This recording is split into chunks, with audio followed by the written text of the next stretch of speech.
Morning বন্ধুরা, জয় জগন্নাথ। আমি পলির এই ছোট্ট সংসারে তোমাদের সকলের স্বাগত। যে যেখান থেকেই দেখছো, আশা করি সকলে ভালো আছো। জগন্নাথের কৃপায় সকলে ভালো থেকো। সকালবেলায় বৃষ্টি বৃষ্টি বৃষ্টি, তারপরে দেখো বৃষ্টিটা কমে গিয়েছিল, আকাশটা পরিষ্কারও হয়ে গিয়েছিল। অনেকক্ষণ পর ছাদে গিয়েছিলাম জামা কাপড় মেলতে। বেশ অনেক ফুলগুলো বেশ দেখতে সুন্দর লাগছিল। তারপরে আর সারাদিন কিছুই ভিডিও করে উঠতে পারিনি, কেননা ব্যস্ততার মধ্যে আবার সেদিনকে কি করে কাজ করতে করতে দেরি হয়ে গেছিলো। তাই জন্যে একবারে সন্ধ্যাবেলা ঠাকুর ভাসান যাচ্ছিলো, একাদশীর দিন। আমাদের এখানে ঠাকুর ভাসানটাই বেশি মেন, মানে লোকেরা আনন্দ করে।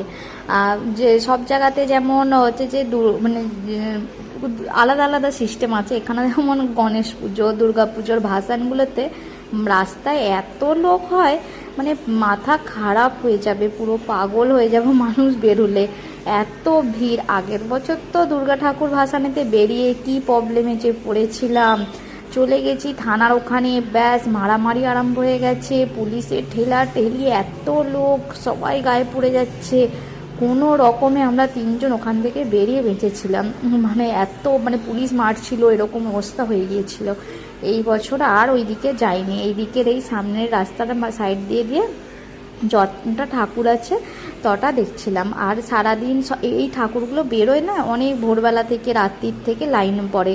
যত ঠাকুর আছে সব একদিনেতে বেরোবে, আর মানে একাদশীর দিনই সব ঠাকুর বেরোবে।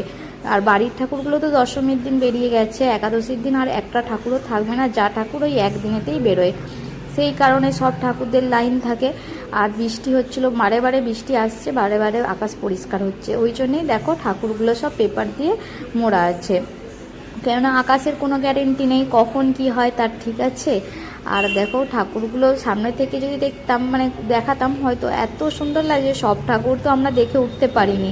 কিছু কিছু ক্লাবের নামগুলো যখন দেখছি তখন বলছি হাই রে, আমাদের তো ওইদিকে যাওয়াই হয়নি, এরকম বলছি। তাই ঠাকুরগুলোকে এখন দেখে নিচ্ছি। হয়তো অনেক রাত পর্যন্ত থাকলে অনেক ঠাকুর দেখতাম, কিন্তু এখানে একটা সিস্টেম খুবই খারাপ, ঠাকুর তো দাঁড়িয়ে থাকবে তো থাকবে, আসবে আর না। এক একটা ক্লাব থেকে মানে আরম্ভ করে দেয় ঝামেলা, ব্যাস সেখানে ঠাকুর আটকে যায়। এবার সব গান বাজনা বন্ধ করে দেয়, সব বন্ধ করে দেয়, তাতেও এরা বদমাইশি করে। আর দেখো এখানে কত লোক, দেখো না, নাচানাচি করছে এখান, মানে যে যার ক্লাব থেকে বেরিয়েছে সব। আর খুব সুন্দর লাগছিল দেখতে, আর বেশ ভালোই লাগে, মজা লাগে যেতে। কিন্তু এই ভিড়ভাড়টা আমার ছেলে পছন্দ করে না, আমরাও বুঝে খুব ভিড়ভাড়টার মধ্যে ঢুকিনি। দেখো আমরা একটা সাইডে দাঁড়িয়ে আছি, সাইড থেকে যতটা যা ঠাকুর দেখা যাচ্ছে সেইগুলোই তোমাদের সাথে শেয়ার করছি। আমার বর তো সেইবারের যা অভিজ্ঞতা হয়েছিল, তারপর থেকে আমার বর বলেছে একদম ভিড়ের দিকে যাবে না, সামনেটা এখানটায় দাঁড়াই, কিছু প্রবলেম হলে দোকানে সোজা ঢুকে পড়বো। সেই জন্যে এই দিকটা ফাঁকা ছিল, এই দিকটায় পুলিশ দাঁড়িয়েছিল, এখানটায় দাঁড়িয়েছিলাম।